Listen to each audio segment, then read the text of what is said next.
Bismillahirrahmanirrahim. Alhamdulillahirabbil alamin.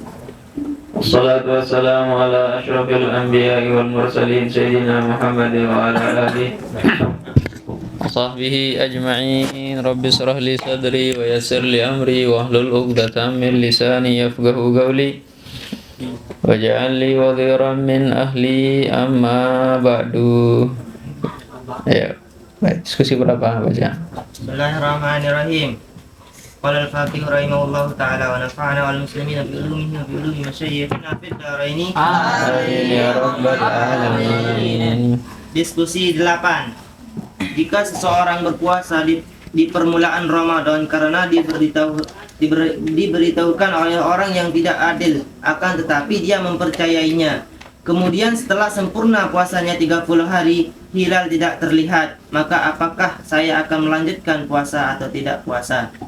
Kiai menjawab, hukumnya dirincikan. Yang pertama, Imam Ibnu Hajar wajib tetap berpuasa pada hari ke-31. Dan yang kedua, Imam Romli boleh untuk tidak berpuasa yang ke-31. Nah, jadi diskusi yang ke-8 ini membahas tentang jika seseorang yang berpuasa di permulaan Ramadan karena diberitahukan oleh orang yang tidak adil, akan tetapi karena bestinya dia sangat mempercayainya. Ya, misalnya nanti tanggal 1 Ramadan itu sebenarnya masih Sya'ban. Ya, masih Sya'ban, akan tetapi diberitahukan oleh temannya bahwasanya besok itu Ramadan katanya. Ya, akhirnya dia puasa. Setelah dia puasa, ternyata hilal tidak kelihatan setelah 30 hari dia puasa. Karena bulan atas itu sampai 30, tidak ada yang sampai 31. Ya. Nah, sampai 30 ternyata dilihat hilal tidak kelihatan. Karena tidak boleh kita melakukan hari raya Idul Fitri kalau belum keluar hilal. Maka harus nampak hilal dulu. Nah, tapi ini tidak nampak hilal tanggal 30 itu. Ya. Nah, berarti nanti apakah saya harus melanjutkan puasa atau tidak? Maka Al-Imam Ibnu Hajar mengatakan wajib tetap berpuasa. Berarti pirejulun puasa nih? 31 hari. Ya. Kalau Imam Romli mengatakan boleh untuk tidak berpuasa. Tapi saya yakin adik-adik ngambil yang mana? Nah, Imam Romli ya, supaya tidak puasa ini. Ya, itu kalau Imam Romli. Kalau Imam Romli itu enggak harus boleh untuk tidak puasa. Boleh juga untuk berpuasa. Tapi kalau Imam Ibnu Hajar itu wajib. Tapi kalau kita lihat ya akidahnya kita di Nahdlatul Watan itu Imamuna Syafi'i dinuna Rafi Syekhuna Nawawi faqihuna Ibnu Hajar. Nah, kelas kedaita Imam Ibnu Hajar ya. Jadi yang harus kita ikuti adalah Al-Imam Ibnu. Wajib atau enggak? Wajib. Berarti Imam Romli gimana? Nah, untuk ngamalkan ilmu. Nah, paham toh? Nah, tapi kita ikuti pemerintah kalau kita. Ya, apa kata pemerintah, lembaga Falakiyah Nahdlatul Watan, ya kita ikuti. Ya. Nah, makanya nanti ada instruksi ya dari lembaga Falakiyah Nahdlatul Watan. Nah, itu yang kita ikuti. Nah, paham tem diskusi 8? Nah, supaya nanti ada yang tidak bingung. Apakah saya lanjutkan puasa atau tidak? Ini sudah 30 hari saya puasa ini. Yang rela untuk pergi berlari pada waktu zuhur itu. Ya kan? Kenapa dia mau untuk lari waktu zuhur padahal panas? Capek, lelah, lapar lagi. Ya. Karena mereka tahu keutamaannya. Apa keutamaan orang lari zuhur? Dapat menguruskan badan. Beda-beda adik-adik. Makanya yang mau kurus-kurus itu lari zuhur. Lari waktu zuhur itu. Yang mau kurus lagi, yang kurus-kurus ini enggak apa-apa. Lari zuhur. Ya. Supaya kurus krempeng nanti kan. Nah, jadi yang gemuk-gemuk silahkan lari waktu zuhur. Ya. Tapi kalau perempuan itu kurang bagus kan? Kalau pergi lari-lari itu tidak keruan. Ya, boleh lari-lari biasa, silahkan. Ya, yang gemuk-gemuk nikmati kegemukannya. Ya, dengan orang aja yang kurus-kurus ingin gemuk, yang gemuk-gemuk ingin kurus. Ini gimana manusia ini? Nah, oke. Adik-adik dibela itu dalam kitab Qurratul Uyun itu. Wanita yang paling cantik adalah Syaminul Mar'ah, yang paling gemuk. Semakin gemuk semakin cantik. Berarti yang enggak gemuk-gemuk versi Qurratul Uyun. Nah, oke, maka kita harus tahu keutamaannya. Obat begitu pahit yang namanya obat. Ya, tapi kalau orang tahu keutamaan, keistimewaan yang namanya obat, sekalipun dia pahit pasti akan memakannya, pasti akan meminumnya. Kenapa? Karena dia tahu keutamaannya. Sekalipun obat itu mahal. Begitu juga dengan puasa. Maka yang perlu diperhatikan pertama, apa sih keutamaan daripada puasa? Ya, sekalipun kelihatannya puasa itu menyiksa kita, kelihatannya, akan tetapi ya tidak demikian. Allah sangat menyayangi hambanya ya dengan cara melakukan puasa. Nah, makanya nanti apa efek berpuasa dari segi kesehatan? Ya, kami kemarin pernah melakukan penelitian bersama dokter seluruh Indonesia. Nah, ini cerita tuh lalu berhaluan aja. Lanjut. Keutamaan puasa di bulan Ramadan sangat banyak. Di antaranya yang satu, Allah akan memberikan ampunan dan pahala yang besar sebagaimana firman-Nya dalam Al-Qur'an surat Al-Ahzab ayat 24. Bismillahirrahmanirrahim. Liyajziyallahu as-sadiqina bisidqihim wa yu'adzibal munafiqina in syaa'a aw yatuba 'alaihim. Innallaha kana ghafurur rahim. Allah. Liyajziyas.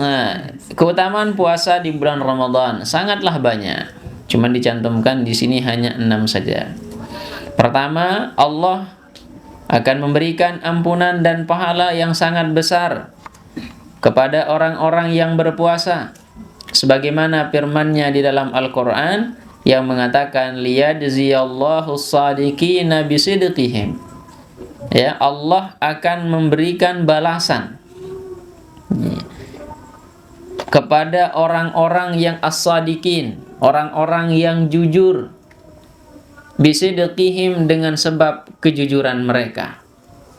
Ya, jadi Allah akan memberikan pahala kepada orang-orang yang as-sadiqin. Kita tidak bisa untuk membohongi Allah juga.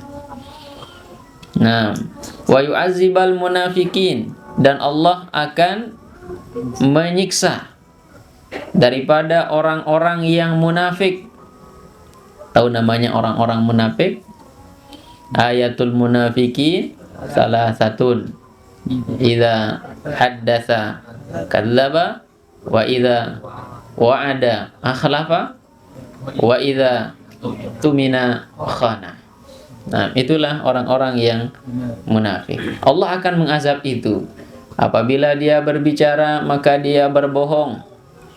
Ya, siap-siap Allah akan mengazabnya. Ya, makanya dalam berpuasa itu juga tidak boleh kita berbohong. Nah, kalau kita berbohong, nanti pahala puasa itu akan menjadi batal. Puasanya tetap sah, tapi pahalanya yang tidak ada kalau kita sering berbohong. Apalagi kalau dititipi uang oleh orang tuanya, beli terasi. Ya, dikasih uang 30, harga terasi 10.000. Berapa batinya? 20.000, payan mengkol cendol. Ya. Dan sebanyak sekali yang 1.000 kembalikan ke orang tuanya supaya pahala puasa itu tidak menjadi batal. Nah, maka yang kedua adalah wa idza wa'ada akhlafa. Apabila dia berjanji maka dia khianati. Maka itulah ciri-ciri daripada orang-orang yang munafik. Dan apabila dipercaya maka dia khianati. Ya. Kemudian insya'a, jika Allah Subhanahu wa ta'ala menghendaki. Nah ini, jadi orang-orang munafik itu akan diazab oleh Allah kalau Allah mau. Bisa jadi tidak juga diazab, ya. Nah, au yatuba alaihim, atau karena dia bertaubat kepada Allah Subhanahu wa ta'ala. Kalau udah bertaubat tentunya akan diampuni, tapi dengan catatan benar-benar taubatnya. Innallaha kana ghafurar rahima, karena sesungguhnya Allah Subhanahu wa ta'ala adalah yang maha pengampun lagi maha penyayang. Allah karim, berembe-rembe kebelik dosen tu.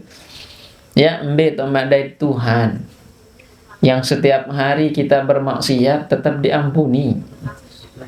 Ya, berbeda kalau makhluk. Ya, ada cara beda ya endah kan? Allah aja makhluk.